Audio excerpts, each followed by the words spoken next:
On va tester aujourd'hui la Headspeed Pro.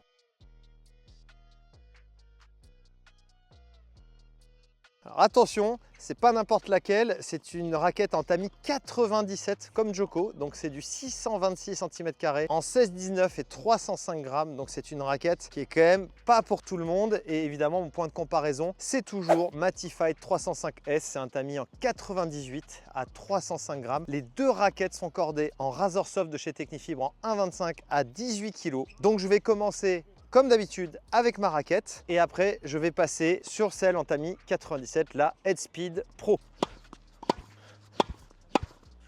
Vas-y, c'est bon, ça fait plus de 5 minutes que je m'échauffe avec ma raquette. Donc là on va pouvoir passer sur la Headspeed Pro. C'est parti. J'adore en fait quand je connais pas une raquette, les premières sensations c'est toujours la surprise, on ne sait pas à quoi s'attendre.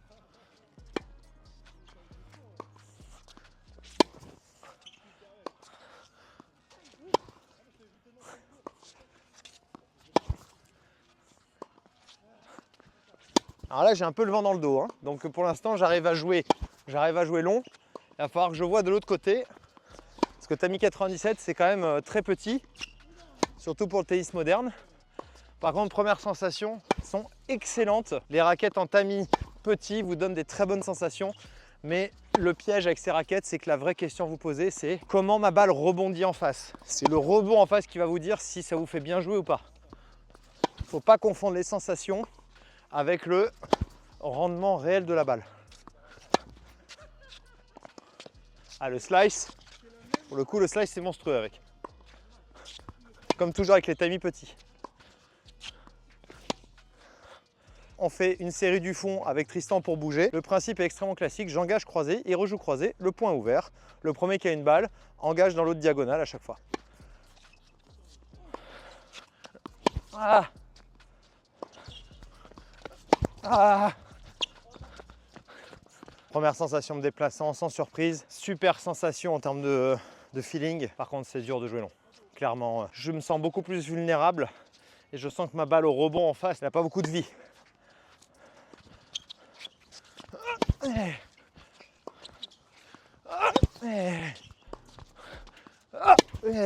Pardon.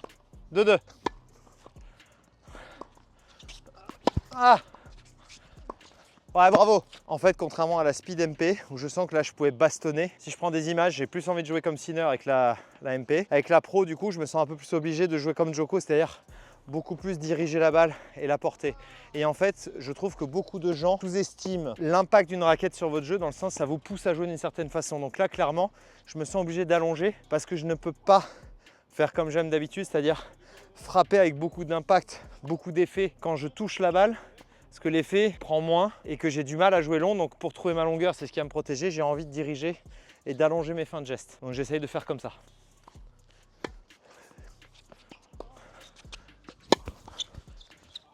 Si elle est faute, elle est faute. Hein.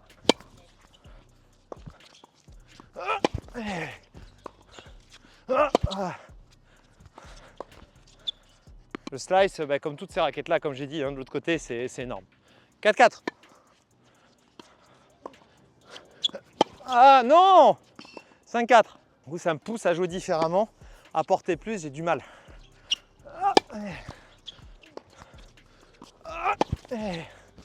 Voilà, typiquement, c'est un coup droit, j'attends un peu. La raquette ne me pardonne pas, ça fait filer direct. Donc je reteste pour comparer avec la T-Fight, pour voir vraiment à quel point il y a des différences ou non. Voilà, rien à voir.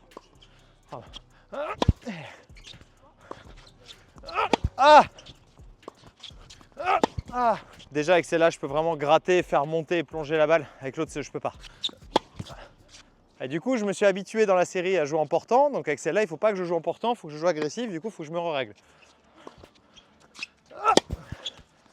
Et je ne mets plus une balle dans le terrain. L'impact d'une raquette est énorme. Là, ça fait 4-5 points que je l'ai reprise. J'ai l'impression que je ne sais plus utiliser par rapport à l'autre, tellement c'était différent. Donc on est vraiment sur deux raquettes au niveau du fond de cours qui sont complètement différentes. Avec ça, je peux jouer très agressif, faire tourner la balle. Je peux rentrer dans le terrain. Elle me pardonne un peu les décentrages, même si c'est du tamis 98. Celle-là, il y a une stabilité énorme. Il y a un contrôle énorme. Mais c'est une raquette profondément exigeante. Donc j'ai pas encore testé la volée ce match, mais si vous êtes 4e série, 3e série, déjà, vous oubliez. Ça, à moins que vous soyez un Golgoth de 1,95 m et vous jouez sur moquette ou sur dur en salle les 3/4 de l'année, sur les surfaces rapides, là oui. Mais si vous jouez souvent dehors, vous êtes dans des conditions plus classiques, non, de toute façon, ça pourrait être une technique fibre en Tamiya 97, je vous dirais la même. Ça change rien en fait. Les Tamiya 97, c'est trop petit, c'est une exigence qui est un niveau beaucoup trop haut. Et ça, c'est une erreur énorme que font beaucoup de 4e, 3e série qui jouent avec des tamis trop petits. Et quelle que soit la marque de raquette, vous ne pouvez pas jouer avec des tamis en 97 pour 99% d'entre vous. Ah, la stabilité à la volée, c'est hyper agréable hein, par contre. J'ai l'impression d'être Roger quoi.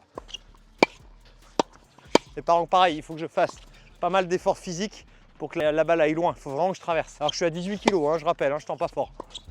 Ah. Donc oui, très bonne raquette pour voleyer, évidemment, mais ça demande de l'exigence. Maintenant que je connais cette raquette, par exemple, si je devais la recorder et rejouer avec demain, je tendrais à 15 ou 16 kg, pas plus, pour que ça avance. 2-3 smatchs. Bon, ce match, c'est monstrueux. C'est énorme. En smash, c'est énorme, j'ai l'impression que je peux frapper aussi fort que je veux. Elle va rester dans le terrain. Elle est ultra stable. Le contrôle est énorme. Volley smash comme prévu. Là, vous pouvez y aller. Elle s'exprimera très bien. C'est pas pour rien que Djokovic, Federer à l'époque, ils avaient été mis plus petits, ils sont passés là-dessus. C'est un compromis pour le tennis moderne minimal. Je pense que plus personne ne peut jouer quasiment en Tamiya 97 maintenant. Il y a encore Dimitrov qui joue avec sa Wilson. Mais Tamiya en 97, oui, c'est vraiment pour des gens très spécifiques. Maintenant, on va la tester au service. Service, c'est monumental, hein, la sensation. Quand vous avez une bonne technique et que vous pouvez frapper fort, c'est super agréable.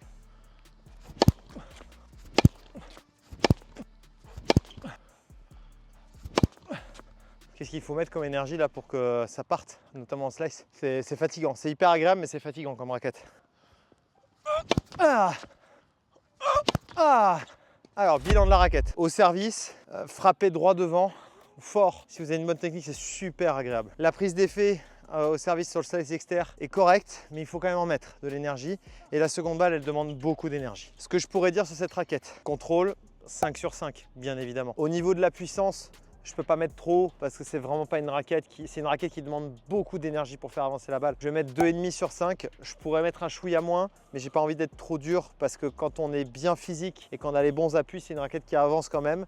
Mais comme elle pardonne pas dès que vous êtes un peu en difficulté, je ne peux pas mettre plus que la moyenne. Maniabilité, la maniabilité est plutôt bonne. Elle n'est pas non plus exceptionnelle parce que peut-être que je suis trop influencé par le fait qu'il faut que je remette de l'énergie. Mais allez, on va essayer d'être le plus objectif. Je pense que c'est quand même une raquette plutôt maniable. On va mettre 3,5. Et stabilité, la stabilité est très bonne. Elle est à 4. Par contre, il y a un énorme bémol. La prise d'effet est très compliquée. Donc, il faut vraiment comprendre que c'est une raquette pour très gros gabarit ou quelqu'un de très physique. Vraiment de très physique qui est capable en fait à chaque frappe de balle de mettre un impact énorme. Donc tout ce qui est 4e, 3e série, n'y pensez même pas. Toutes les raquettes en Tamiya 97, limite même 98, c'est très compliqué, mais 97 c'est vraiment pas possible. Vous ne pouvez pas jouer avec ça. Et même les débuts de seconde série, c'est pas possible. Les Tamiya en 97, ça demande trop d'énergie, mais c'est fait pour les gens qui sont costauds, qui ont du physique, qui mettent vraiment beaucoup de violence à la frappe, qui vont jouer beaucoup sur dur, peu sur terre battue. Et vous allez pouvoir avoir des super sensations au filet, smatcher, servir fort. Vous allez avoir beaucoup de contrôle si vous voulez vraiment agresser la balle. C'est pas une raquette qui est faite pour n'importe qui et très peu de gens peuvent jouer avec celle-là. Si vous voulez tester la raquette, vous pouvez la commander chez GOAT et la tester par le lien d'affiliation qui est dans la description de la vidéo. Et je vous dis à très bientôt pour une prochaine vidéo.